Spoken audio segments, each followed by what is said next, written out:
Today I like to do some Inner Circle memoirs.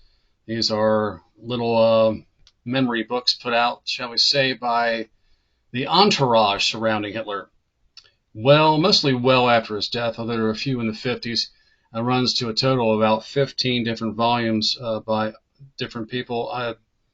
Inner Circle is usually confined to like even Braun and the political cabinet holders around him and the party bigwigs. But I kind of use a generic term to indicate all the officials around him and the secretaries, and even Hannah Reich. So that's a really loose definition. Hannah Reich was really an outlier, just here and there as a showpiece for the Third Reich. But her claim to fame, of course, is being in Berlin in '45, flying von Greim in. So I kind of count her, although her memoir is absolutely useless. But today we're going to do 3 of these Inner Circle memoirs that are not so useless. And we're going to kick it off with The Hitler I Knew by Otto Dietrich. Introduction by Roger Morehouse from 2010. Originally published in '55 in Germany, but it made it to English in 2010, 238 pages. Otto Dietrich was the foreign press chief. So he's under the Ministry of Propaganda and Joseph Goebbels. And he's carved out they all carve out little territories of himself in the Third Reich hegemony, or the Third Reich feudal system, however you want to call it. And he thinks he's got a good career path.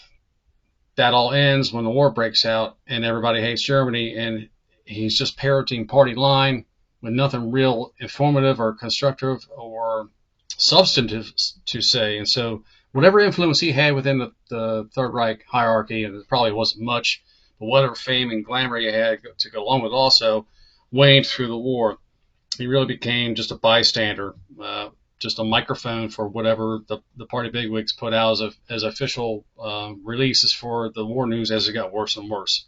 Started off good, peaked in Paris in '40, and then downhill we go.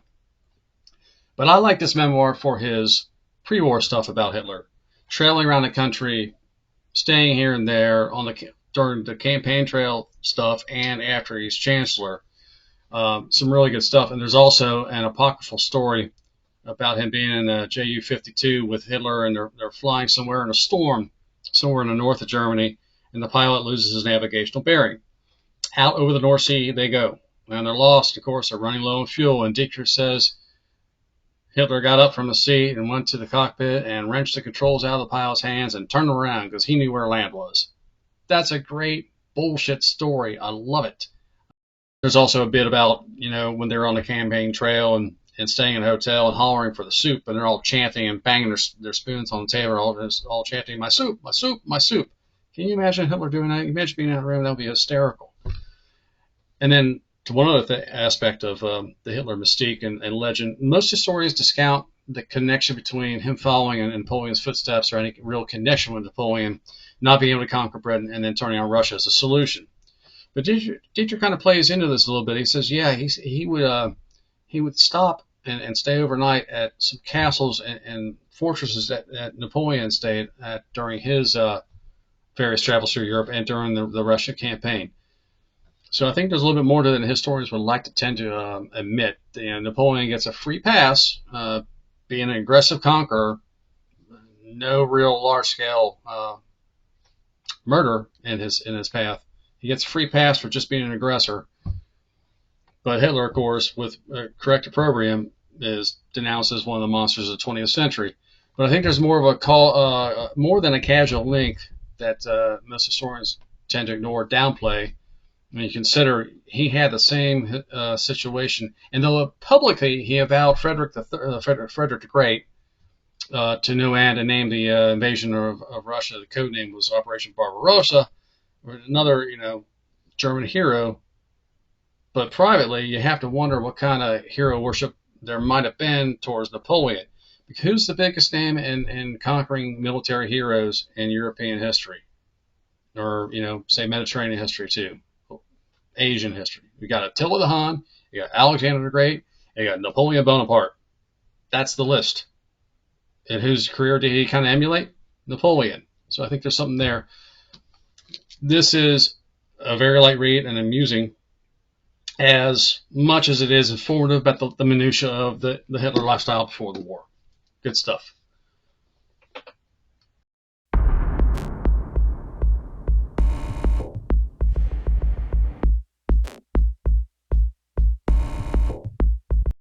Next up, He Was My Chief by Krista Schroeder. The Memoirs of Adolf Hitler's Secretary. Now take this with a grain of salt, because Hitler had 4 secretaries. 2 of them wrote memoirs, the other one being Traudl Junge. And she is the most famous. The movie, if you've seen The Downfall, follows her career as Hitler's final secretary up until the end of the war. But Krista Schroeder, she was there too. And there was a Johanna Wolf, and I can't remember the name of the 4th one. But she was well regarded. Krista Schroeder is a tough cookie. She despises Traudl Junge, and you can tell it because she mentions the other secretaries, but not Traudl. There must have been something going on with that in-office jealousy and hierarchy, pecking order kind of thing, because Traudl kind of became the favorite child of Hitler for his secretary pool. Must have been something there, bitterness in the office kind of thing. Now she's really into the humdrum revelations. This is not really a tell-all. None of these inner circle memoirs are really tell-alls. So there's bits and pieces of the Hitler's inner entourage and their lifestyle and what went on backstage that the public didn't get to see. But when they're in Russia and they go to the forward command post, she decides she's going to learn French, and her biggest obstacle while she's bored waiting for something to do typing wise is just to learn 200 or 300 French words a day and practice her vocabulary and her grammar. That's her big thing. She doesn't mention, hey, we flew over a wasteland of burned out tanks and devastated villages, and there's, I could smell the dead bodies from there, which you think she'd been able to do. No mention of that. For her, war is a really clean cut, it happens out there kind of thing, even though she probably saw it shelling back and forth in their various flights in Russia. No mention of it. And she drops one big hysterical bombshell in the book.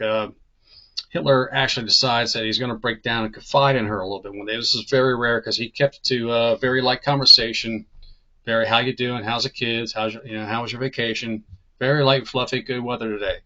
But one day in 44, I think it was, when they're retreating, they're probably about ready to evacuate Bolshanza, or I don't know, it was before the bomb plot afterwards, but anyway, he kind of breaks down a little bit and says, who do you think I would be a good successor? Who should I appoint? Now, Hess is gone, and I can't have Goering, because Goering's, just will be, it's not acceptable party or the people. Who would I pick? Who would you recommend I pick as a successor? Should I die? And she drops Himmler on the table. Deadly serious. The people respect him, and he's very intelligent. I think he'd be a great successor to you. Of course, you won't die. You're the Fuhrer. That's awesome. So, totally bereft of any conscience, has no apprehension that anything the Third Reich's doing or the time she's living through is awful. So, just completely oblivious morally.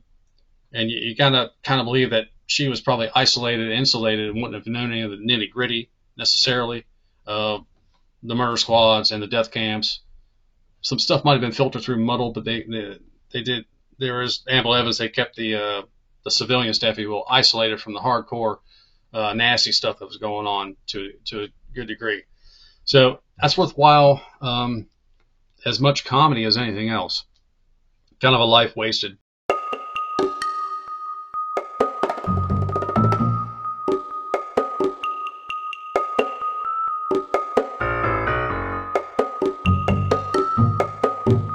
Belo, published after the war early on, but then again, published again in the States in 1980, 256 pages. So he's the Luftwaffe adjutant. There were 3 of these guys. There's Jesko von Puttkamer, the naval guy. There was General Max Engel, or Mark Engel, Gerhard Engel for the Army, and then von Belo. Now, Engel got promoted to Major General eventually and went off to command a division late in the war. Von Puttkamer, of all things, got promoted to Rear Admiral in 45 and went off to do a naval detachment or defend a port, something stupid. Von Belo remained a colonel. So, take that for what it is. I think it's kind of interesting. He also seems to have, I can't remember he peeled out of Berlin late or not. or was sent away to the South by Hitler. But this is of most interest to historians. They love to quote von Below regarding military decisions and particular conversations that happened at Führer headquarters here and there. He was on top of the military situation. He was a pilot, although it doesn't seem he ever did any combat either before or during the war. He was not in Spain, I should say. So he was strictly a staff guy, and he appreciates his appointment to being at Hitler's side. He loves it. He's dedicated to it. And this guy's ego is phenomenal. There's one revealing moment where he's standing outside a meeting room where Hitler's talking to somebody, and Hitler says, "Yeah, I really like this von Below guy. He's a really solid guy. He's a good adjutant." And von Below is reporting this, after the war, the 50s or 1980, whichever publication date, because I'm not sure when he died, as if he's a schoolboy being patted on the head and given an attaboy. You done did good today, son. It's the biggest thing, man, to be complimented by a dead dictator that ruined, 9/4 of Europe. Good stuff, man.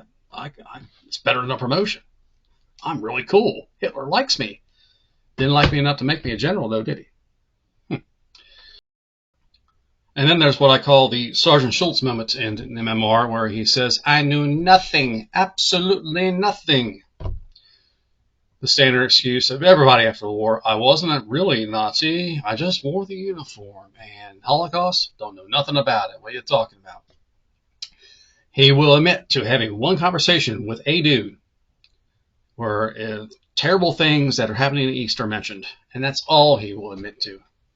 "Yeah, sort of knew kind of something was going weird and wacky out there, but that's all I knew."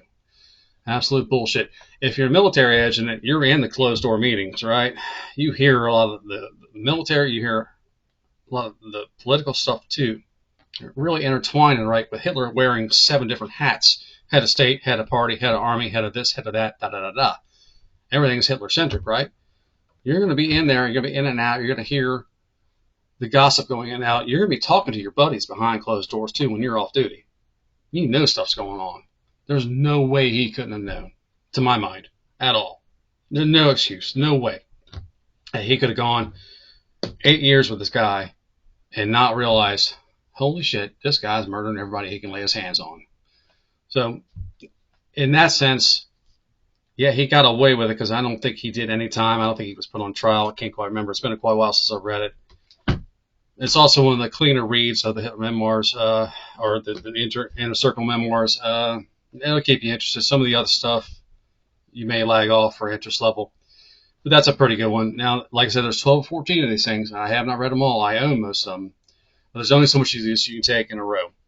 But for a different kind of view of Hitler, and again, none of this is down and dirty, deep, dark secrets. You're not going to see him performing satanic rites in a cellar somewhere, stabbing dead bodies over and over. Nothing really saucy or revealing. Nothing about Eva Braun to wet your whistle. Absolutely dry as a bone in that regard. So it's not really a gossipy Jerry Springer experience.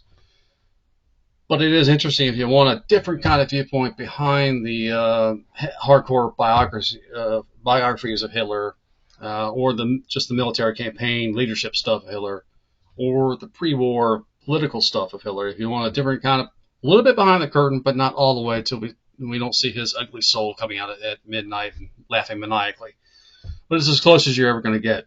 So in that respect, the Inner Circle memoirs are interesting. Almost all of them are still in print, mostly electronically, I think. You might, of course, secondhand, you can find them physically. The one I didn't grab when I had a chance was August Kubizek's. And I kind of regret that. He was Hitler's childhood friend. That may not be so valuable. That's why I held off. But hopefully it'll come back in print. But until next time, I'm Otto Scorzani. I'm going to telling you all about these thingies here. And now I'm going to plan this little surprise in the Ardennes that Hitler's got it cooked up. I think we've got a really good deception plan. It's going to work, and we're going to win the war. Until next time, happy reading.